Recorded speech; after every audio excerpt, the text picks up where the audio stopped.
Now, I know this article is from a couple of years ago, but I'm seeing game journalists starting to push this again.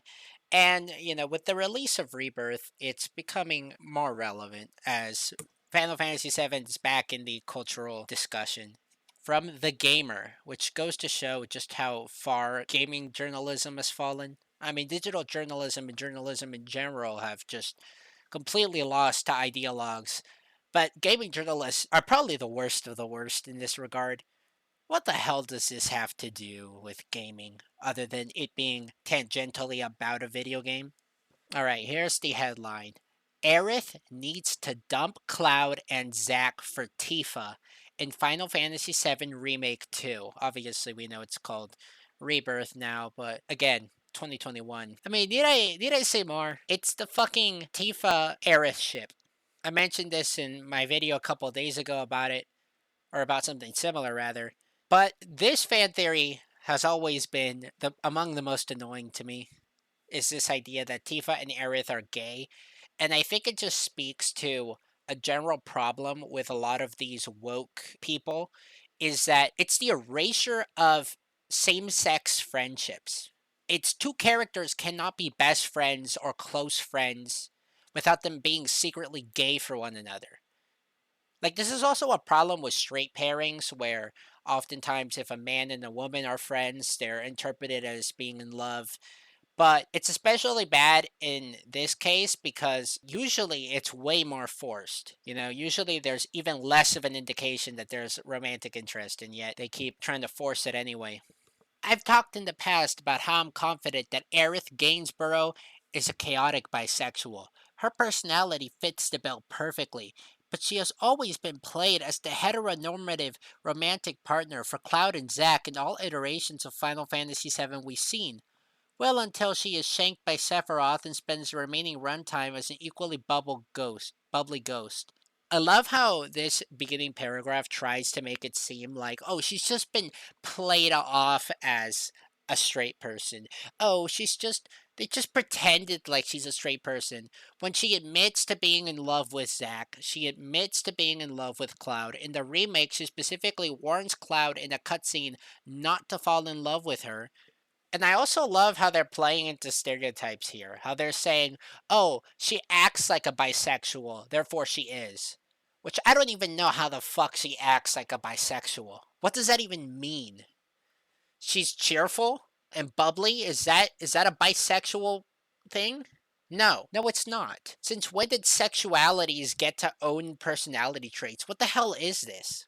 There's literally no indication in either remake or the original, and I've played both, that indicate that she has any attraction towards women. She's friends with Tifa, but she's just friends with her.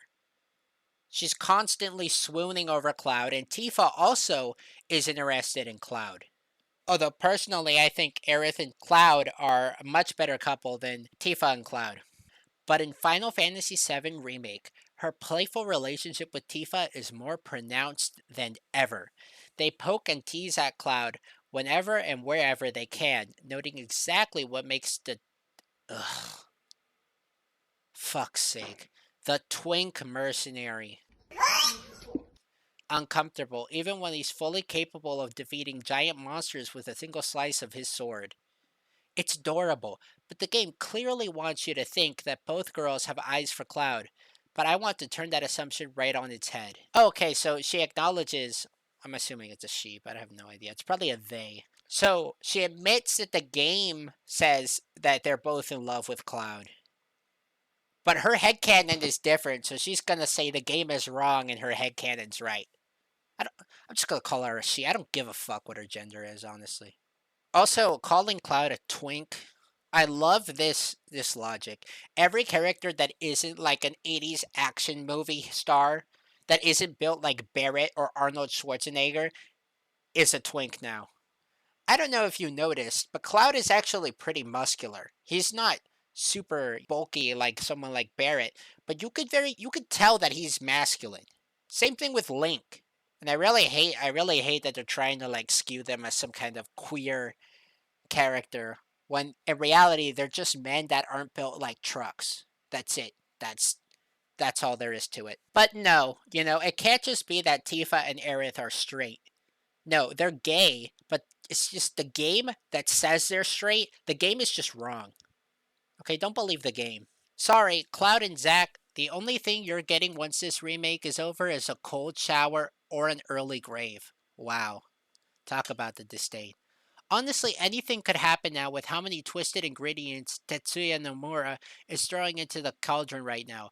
But to capitalize on the adorable chemistry between Aerith and Tifa in the first chapter of Final Fantasy Remake, I'd love to see this relationship taken to the next level.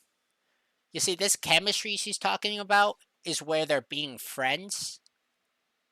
They're being friends. Yeah, that must mean they're gay now because they like have positive interactions with each other. And obviously, if you have positive interactions with another person, that must mean you're in love with them. Duh, obviously. And she is right that they did make an effort to make the friendship between the two girls more pronounced in the remake than in the original, and I really enjoyed that. I thought that was a great choice. It was fun to see them hanging out together. But it's very clear that it's platonic. It's extremely clear. There's no way that you could possibly misinterpret it to be homosexual unless you want it to be that way and you're willing to twist things to fit that perception. And again, this really just reads like the author's fanfic, and they're just trying to desperately insert that and try and make it fit when it doesn't. They try to use them changing the story as some kind of reasoning for why it might happen.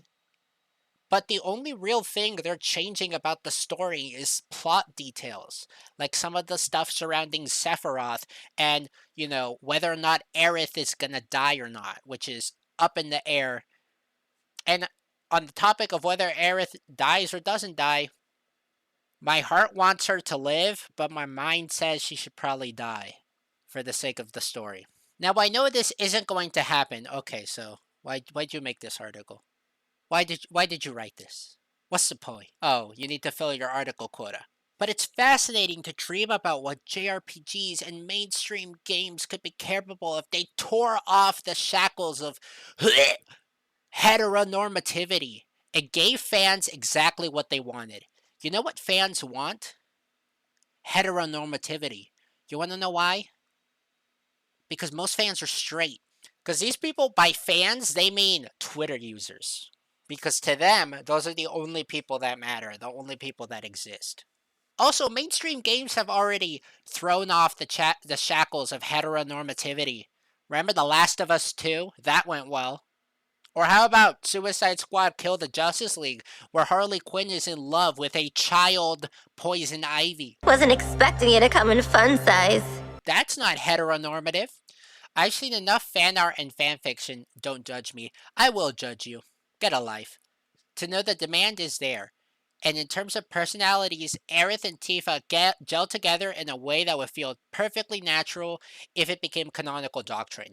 No, I disagree, because the two have shown no inclination towards being in love with each other, and so therefore, if they ended up in a relationship, it would feel totally forced, because we have no indication that this is the case beforehand, and now it is. It reminds me of fucking Ruby. I actually watched the entirety of that dog shit show a couple years back where they had the cat girl and the girl with the yellow arm, whatever I don't fucking care.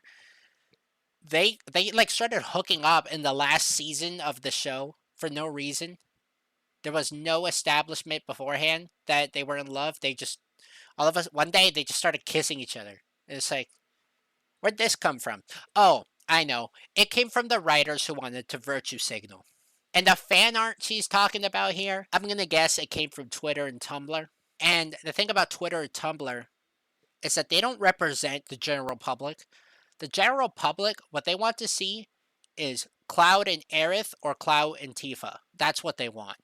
And that's what the original part of the remake has given them, and Rebirth seems to be giving them. So basically, she goes on about two's personalities, blah, blah, blah, blah. Nothing really of note there. And then she continues trying to convince us why this stupid ass idea works.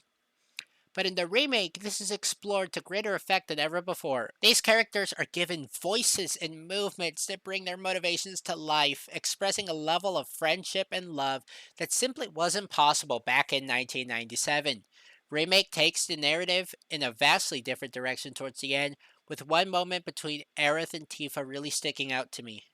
When the Whispers threaten to swallow Aerith up in Shinra headquarters, Tifa jumps forward and takes her hand, pulling her away from a destined fate and into a new one, a future where she will play a very important role. We now exist in a future where Aerith could survive, where Zack is alive, and where Sephiroth's ultimate goal could be something completely different. It's wild, and I think the relationships and character dynamics will play a part in this stark change in direction.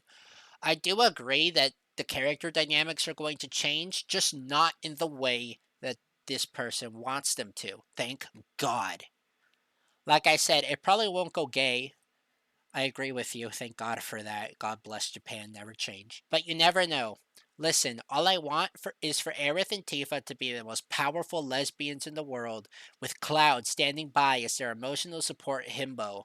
Shut up, bitch! It's a supremely powerful dynamic, and one that would sprint away from the heteronormative romances that have long dominated the JRPG genre. Zack's return also opens up the possibility for a love triangle between him, Cloud, and Aerith, and I'm already nodding off at the thought of such straight exhaustion. Okay, so straight relationships are boring. This is how it always goes with these people, is they're so obsessed with seeing gay people everywhere that they have to force it in where it doesn't belong, and they can't just take two people of the same sex being friends. Aerith and Tifa can't just be friends. No, they have to be secretly gay for each other. It's so exhausting. Imagine being so obsessed with sexuality. I'm sure we'll be seeing more articles like this coming soon, if they aren't already out there. But if there are any updates to the game journalists pretending Tifa and Aerith are gay phenomena, I suppose, I will let you guys know. But to me, this is just an indicator of how these representation people will never be satisfied, because we've seen so many more gay couples in media now than ever before, right?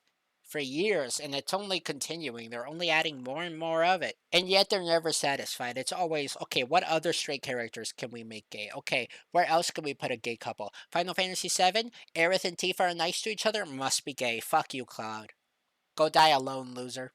This is why you gotta gatekeep people like this from your fan base, because they infiltrate it and then they start trying to change it into these things and ruining what made it good for all the people who actually liked the thing for what it was. Another day, another stupid take from game journalists that probably won't have a job in the near future, and you best believe the next time one of these publications shut down, bro, I'm making a video about it and we are going to celebrate. I'm going to pop the champagne. It's going to be wonderful.